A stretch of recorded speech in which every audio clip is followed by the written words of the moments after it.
Hey, here we go. Hey. All right. My goodness. And this music. Your music is so energetic and it's so like you want to become part of it. The fact that you're a dancer too just adds to it. But we're gonna go live now. Okay. Ready? Go. Hey. Hey, this is Shifting Paradigms with Colette Boston, and my guest today is David Sincere. Yes. Yes, thank you for having me. If you can hear in the background, you hear one of his very good tunes. I love it. Or if you West Indian, you say tunes, and it's called Saz. I'm telling you something.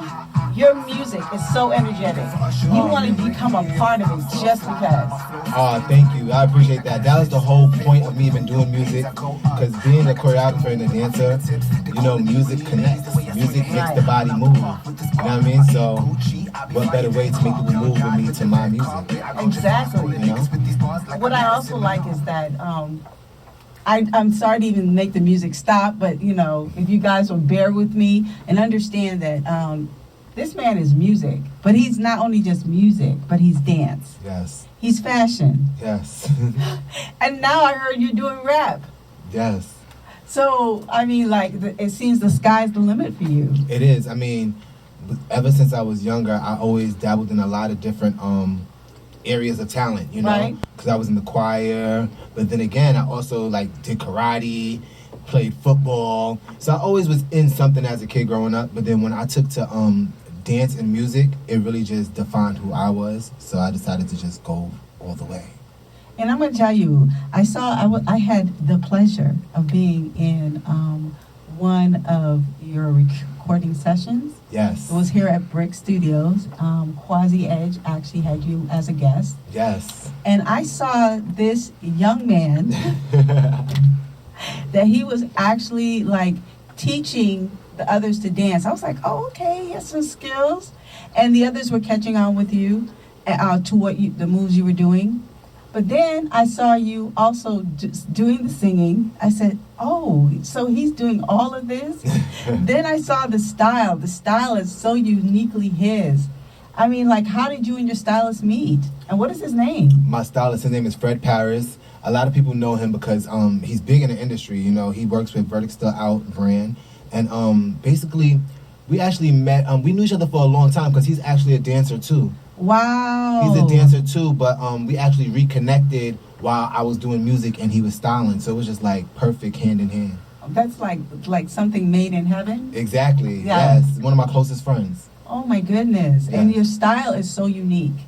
That's what's so very, very nice about what you do is how unique your style is. But it's not only your style, but it's your frame of mind, what you're able to do with your body because as a dancer. Then you tell me you used to do martial arts. I'm telling you, it seems to me as if you started out early in life knowing kind of what you wanted to do and working your way towards that. Because to be a dancer, you got to be very strong. Yes, absolutely. And if you're going to be in martial arts, you also have to have that discipline as well. So you have the discipline of martial arts. Then you start to dance and you learn another type of discipline in dancing. Yes, absolutely. I have to thank my parents for that because when you're young, you can get into anything, you know, and that's one thing that my parents did. They put me in karate, football, dance, choir, you know, so it was just like I had to just figure out what I wanted to do the most, you know. And the ones that you wanted to do the most, you meshed together. Oh, yeah, I went hard. And, yeah, and it's like, and I feel like that's life. Life is taking all your experiences and giving them back to the world. 'Cause that's how you make the book. That's how you make the comic book or make the story, the movie, you know? So it's like all your experiences, you have to bottle them up, write them out, and then serve them back. I love that. You know, another thing that I like about you, I should actually put on my headphones. Please excuse me. I don't even know what I was sounding like. I could be sounding so awful. No, you sound great. You're good. Thank you. So I'm just thinking back on some of the things that you did.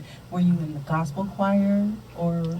Yes, I was in the youth choir because I went to Sacred Heart School in Jamaica, Queens. Okay. So I joined the youth choir at I was like, probably like 12. I don't know. I don't remember. But I was in there for a couple of years. I had a couple of solos with the choir, you know. I used to love the choir, though. Like, that was, like, before I was in, like, an actual dance company or a dance school, I was, like, with my church, with my friends from the choir. Yeah. That was your thing. And I understand that because I was in choir.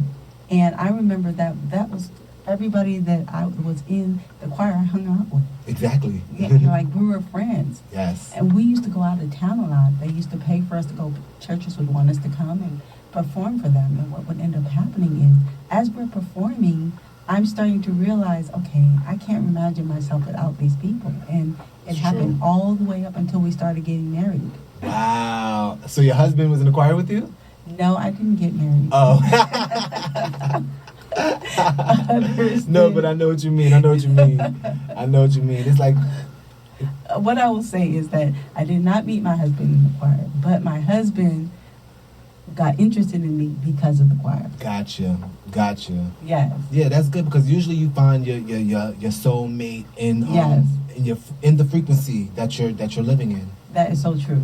And the brighter the frequency, you find that more and more people want to be around you. Exactly. But then you get the vampires. Yes. How do you deal with the vampires?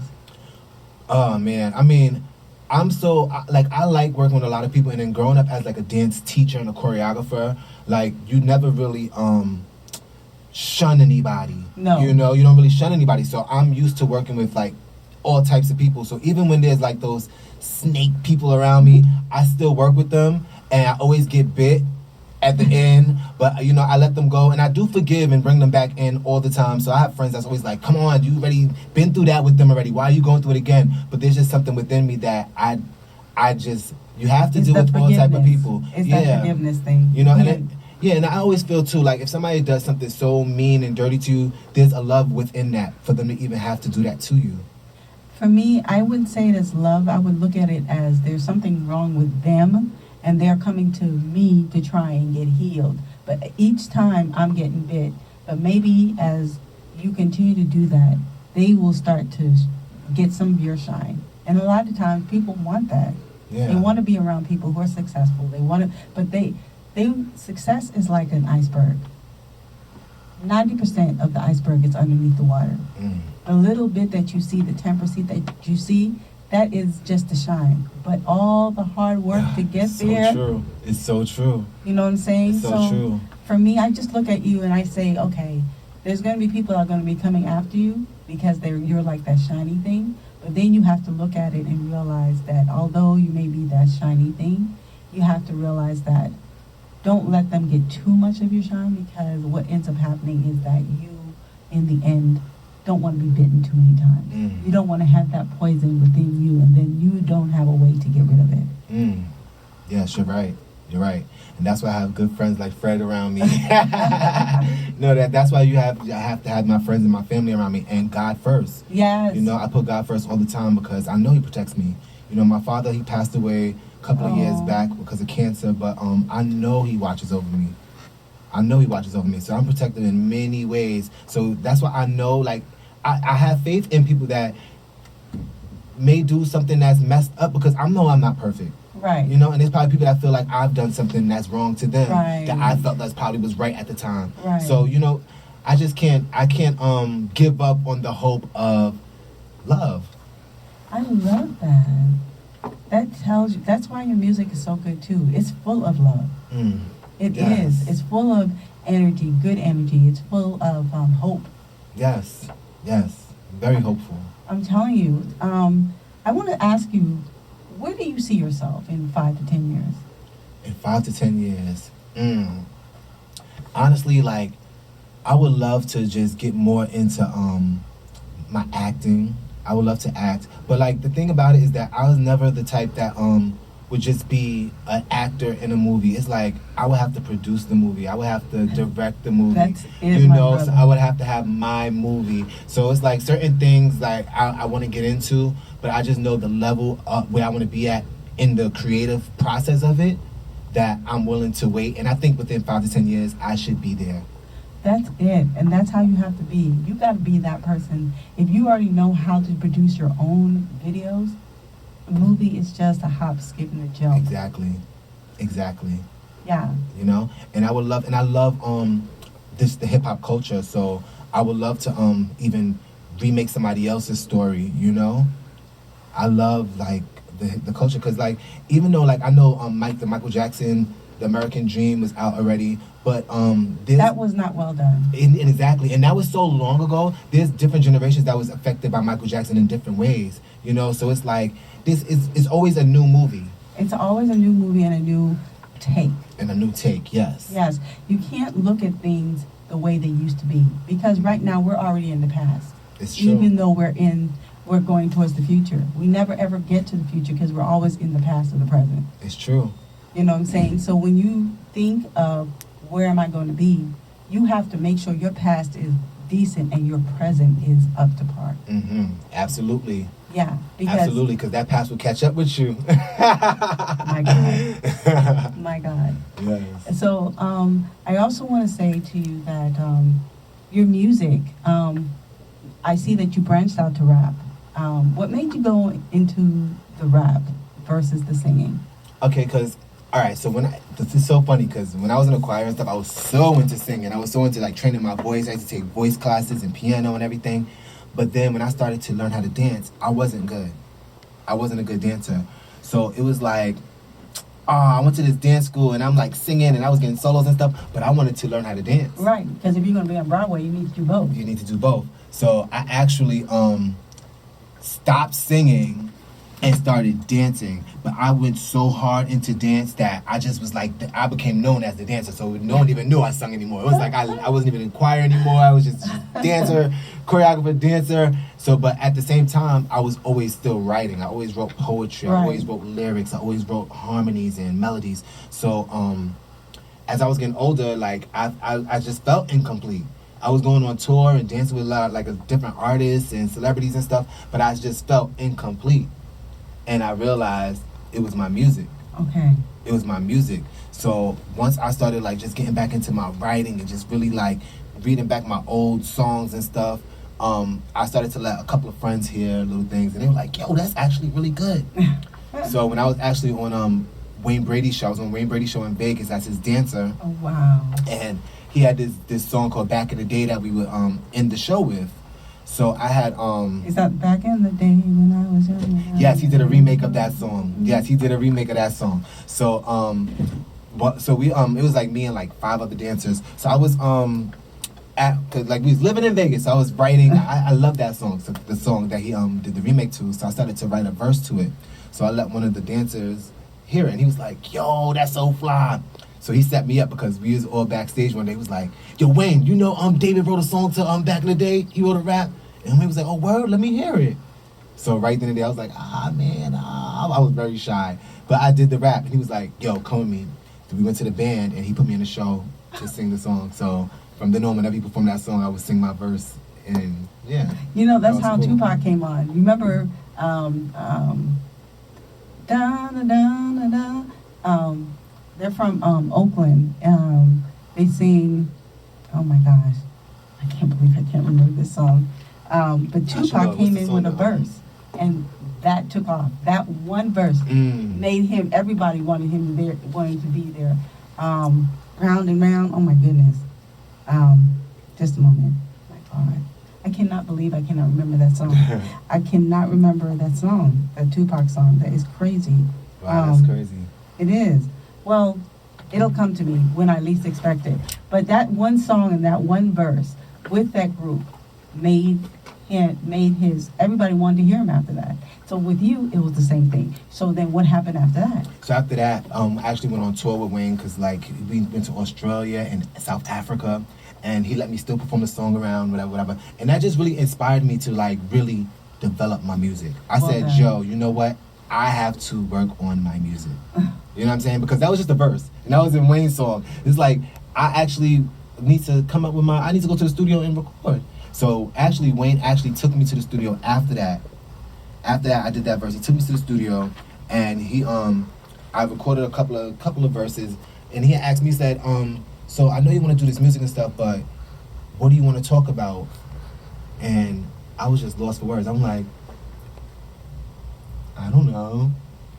coming up in the, I guess I didn't put that much thought into it because I was so stuck on dance. Right. So it was like, it made me really think like, yo, what do you really want to do, and what do you want to say, and how do you feel? Like, really, you have to lock in. You can't, like, you know what I mean? You can't just jump into it just because you go to hot verse for Wayne. Now you just think you're an artist now. No.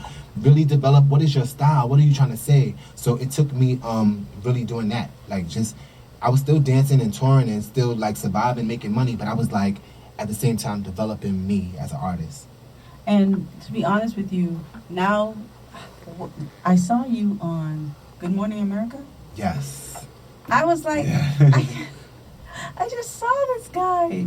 And then you're on a Good Morning America. And what was the story about Good Morning America? Well, I usually go to the Kelly and Ryan show. Okay. Because, you know, they had like this little dance part of the show. Okay. So I know one of the producers in the show, so she usually asks me, like, yo, come do dance, whatever. So I actually went for the Halloween special that day, and oh my God, it's losing my name. The host from the Good Morning America. Oh my God. You mean the woman? No, it was a guy. Oh man. Is it Roker? Oh wow. What's his name? No. Man, I mean, I can't remember his name right now. But he actually was like, oh my gosh, I want to shoot you and your dancers dancing. Y'all coming to the show? Because I was dressed like Michael Jackson. I remember. Yes, I was Michael Jackson. I had 2 zombies with me. So he asked to dance to film it for the show. So we just, on the spot did it. We didn't even have any music. We found 2 people that was on the line with us, like, to get in the show. They had like boom boxes with music playing. And we asked them, just play y'all music. We'll just do it to y'all music. And that tells you that you're really a dancer and also a singer. You're an entertainer. No, for you to be able to do what you had to do, and not even to the music that you're used to. Oh yeah, we just made it happen. I was like, I looked at my dancers like, y'all ready? And they were new dancers too, and I was like, you girls ready? Because I was nervous about them, but they did their thing. They did very good. It was great. Yeah, it was a great morning. It was a good morning, and I think you got a lot of play because of that. Yes, absolutely. A lot of people seen it. I wasn't even expecting a lot of people to see it like that because, it's so early in the morning. But then a lot of people seen it, and it was good. Yeah, because when I saw it, I was like, wait a minute, David is up there. I said, okay. Yes. But, I think back, okay, when you were at Quasi State, when you were at Brick and you did what you did, remember how I was in the show and I was a model in that show? Yes. And how you had the models do that yes. thing? Yes. On spot, because I seen you guys standing, and I loved y'all outfits. Y'all had these African garb on. It was so beautiful. And that's why I came out there and said, you guys want to, like, do a scene with me? And I was so happy you guys said yes. I know, in a way how, dope. But you choreographed that though. I sure did. I sure did, yes. You did. That. You have that talent. You have that talent within you. That means that you could get your own choreographed school. Yes, definitely could have a dance school. But the only thing about it though is that I know for me to have a dance school, I would have to be a little more stagnant and stay there and really develop it and bring it. No and no. If you make surprise, the Fred Astaire School of Dance. Yes. He's no longer alive. That's true. They just learned to dance like him. That's true. White Club John called me the young Fred Astaire. That's so funny that you said that. But yeah, it's so true. Things are lining up for you. You maybe need to think about that at school. No, absolutely. Seriously. Absolutely. I just know it takes a lot of work to have a dance studio. But, no, you're right. But there's a lot of things I want to do before that. It's just so much. Well, you have to know what you want to do. Exactly. Just because I say it's a good idea, and it may even be a good idea, if that's not where your head is, it's not going to be a good idea. Yeah. No, but it's definitely in there. It's in there. It's definitely in there, but not just for right now. Right now, I got a lot to say. So, when did you start speaking, and when did you know what you wanted to speak about? So, living back in New York, because I lived in LA for about 6 years. Okay. And so, just living in LA, I got to experience a lot of stuff out there. LA is a different place. Yes. I used to live there. Yeah, I went to way UCLA. different. Say that again? I went to UCLA. Oh, you went to UCLA, okay. Yeah, so I understand, because I used to live in Los Angeles. Los Angeles is a different place. It's a different place. It's a different place. It's a different So imagine 6 years out there and then coming back to New York. That's a different place. Yeah, so from right there, just dealing with people, and I was at the perfect age, you know what I mean? I'm in my 20s, my early 20s, so I'm in the perfect age of doing these transitions, so it's like I was just developing everything I wanted to talk about. So everything Wayne asked me when I didn't know, it was all coming, because that's what I would like, because he put it in my head, so anything I would go through, That's a song. Ha, that's a song. So even the worst thing, I wouldn't even be that mad because I'd be like, ha, that's a song. Break my heart again. No, I'm joking. But you know what I'm saying though. It's like everything became a song. So I started to put it in place. Like, okay, this is what I'm going to talk about. That's what I'm going to talk about. And then I listen to other people's music that inspires me, and I'll remake their song. You know. That is true. You can do that. You can do a cover. So, kind of wrapping up the interview, I have a question for you. Yes.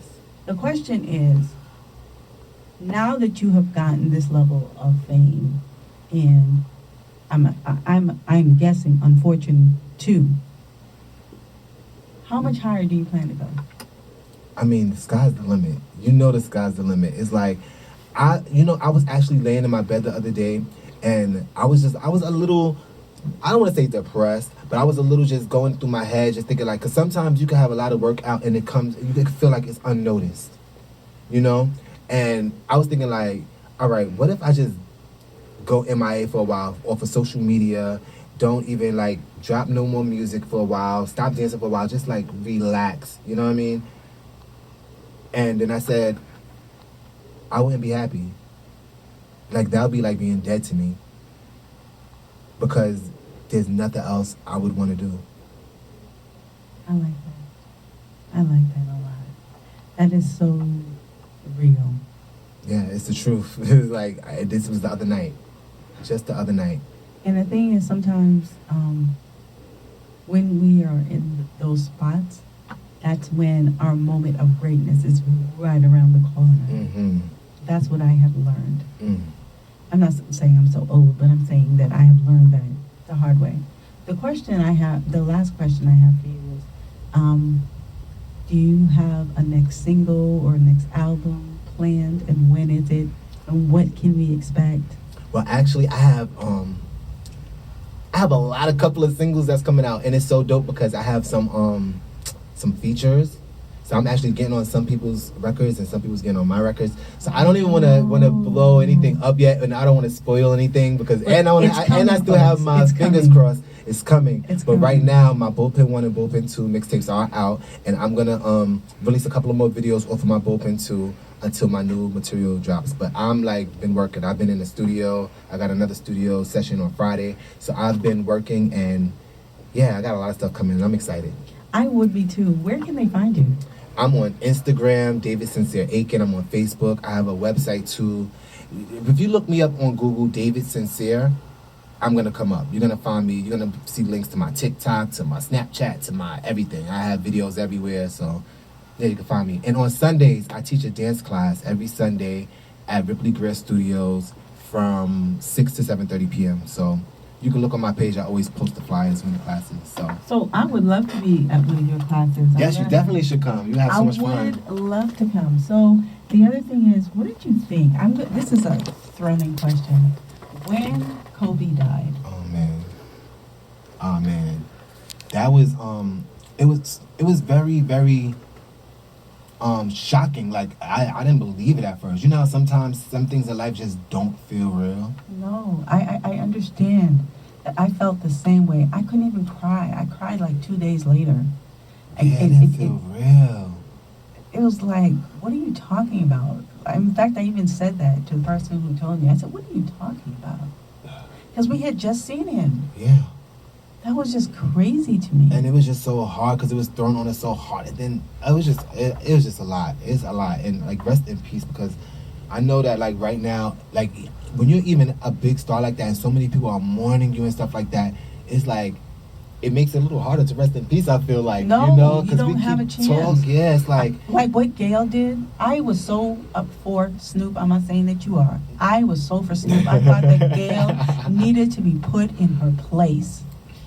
Because what she did, the guy wasn't even buried. Do you know he just got buried? Yeah, that was ridiculous. I just don't even understand when people do stuff like that. I mean, like, my heart still hurts for his family. No, yeah, that was ridiculous, and I'm glad that the world is smart enough to tell Gail that was ridiculous. I agree. You know what I'm saying? I agree. I agree See, I understand Cali mentality. When he said I'm going to get you, it meant to stop what you're doing because Yeah. you're hurting. Yeah. I'm hurting. I need you to stop. Yeah. Now. Exactly. It's just the only thing that is, the words are very powerful, and like people could interpret them different ways. So just like how you said you get it, meaning saying stop, other people probably got it like, no, we're gonna get you, and probably really try to get her. So that's one thing I don't want to happen, because I know Snoop didn't mean go get her for real. No, he didn't. He just means like just chill out, Gail. You know what I'm saying? Just chill out, because at the end of the day you have to be a little more sensitive. Yeah, exactly. And I agree with you. And on that note, we're gonna say thank you for coming. Yo, baby. thank you for having me. I hope you have me again too. I will be. Oh, cool. Now, so this was Shifting Paradigms. David Sincere. Yes. Look out for him. He has music coming our way. Yes. Shout out to my cameraman Demise and my stylist Fred Paris. Hey, and on that note, we are going out. I think. On that note. Hey. What? Hey, what? Hey, what? Hey, what? Thank you so much. That was great. You're welcome. We gotta take some pictures together too. Yes, please.